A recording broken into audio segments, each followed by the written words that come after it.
Assalamualaikum warahmatullahi wabarakatuh, masyarakat Kabupaten Siak yang saya cintai, yang saya hormati, umumnya masyarakat Provinsi Riau yang terhormat. Assalamualaikum warahmatullahi wabarakatuh. Saya sekarang berada di depan kantor PT Sarana Pembangunan Siak, salah satu BUMD milik rakyat Siak, di mana saya menaruh apresiasi kepada Bupati Afni yang telah memulai keterbukaan informasi di internal manajemen pemerintah Siak yang sebelumnya tidak pernah dilakukan. Kebiasaan positif ini perlu dipertahankan dan dilanjutkan di masa-masa mendatang.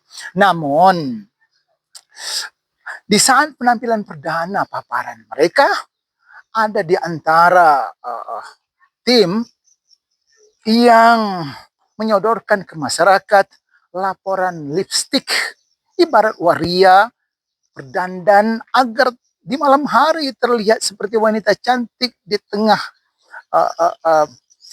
lampu-lampu remang. Namun di saat fajar menyingsing, sang laki-laki hidung belang merasa tertipu. Tetapi itu tidak terjadi dengan kami, para pelaku sejarah sejak Siak ini menjadi kabupaten kota. Dan kami melihat itu sebagai lelucon, seperti wayang yang sedang dimainkan oleh beberapa dalang muda yang mereka kira semua penontonnya adalah anak muda yang baru tumbuh dewasa, yang doyan dengan cerita-cerita fiksi. Contoh saja, saat manajemen PT SPS diberi kesempatan memaparkan kinerja mereka. Mereka bicara penuh percaya diri. Bagi yang tidak paham, akan terbuai seperti mimpi di siang hari. Tapi bagi kami, itu hanyalah pepesan kosong belaka.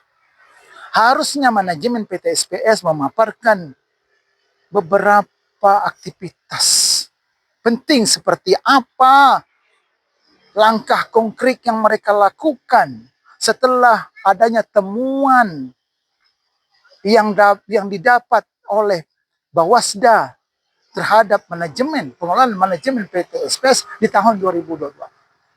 Perbaikan apa yang mereka lakukan? Kemudian, mengapa PT SPS tetap menjadi calo sewa lahan di KITB? Sedangkan core bisnis mereka bukan pada pengelolaan lahan, tetapi di perdagangan.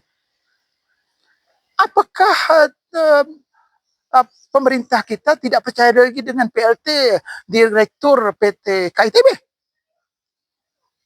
Itu harus diterangkan kepada masyarakat. Kemudian selama menjadi calo di lahan KITB, setidaknya PT SPS telah mengalihkan kepemilikan lahan berupa HGU kepada beberapa perusahaan investasi, termasuk PT Ori dan PT Kapitol yang masih bermasalah.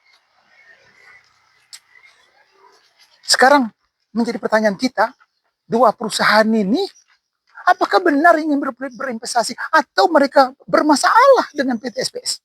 Karena tidak ada aktivitas setelah itu. Kemudian, kemana uang sewa lahan HGU? Untuk beberapa perusahaan, termasuk dua perusahaan ini, disetorkan oleh PT SPS. Apakah kepada kas daerah atau kemana? Perlu masyarakat tahu. Kemudian, yang penting lainnya adalah bagaimana nasib anak perusahaan yang didirikan oleh PT SPS. PT SPN ada nama, tapi tak ada wujud. PT SS kasihan, dibangkrutkan. Kita nggak tahu sekarang, mudah-mudahan masih bisa diambil alih oleh pemerintah kita. Harusnya pada kesempatan paparan kinerja itu, PT SPS menyampaikan hal penting ini kepada masyarakat. Saya juga bertanya-tanya,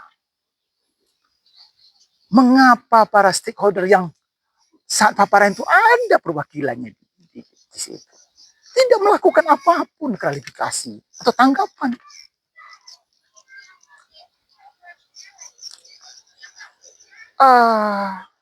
Tidak berkomentar apapun.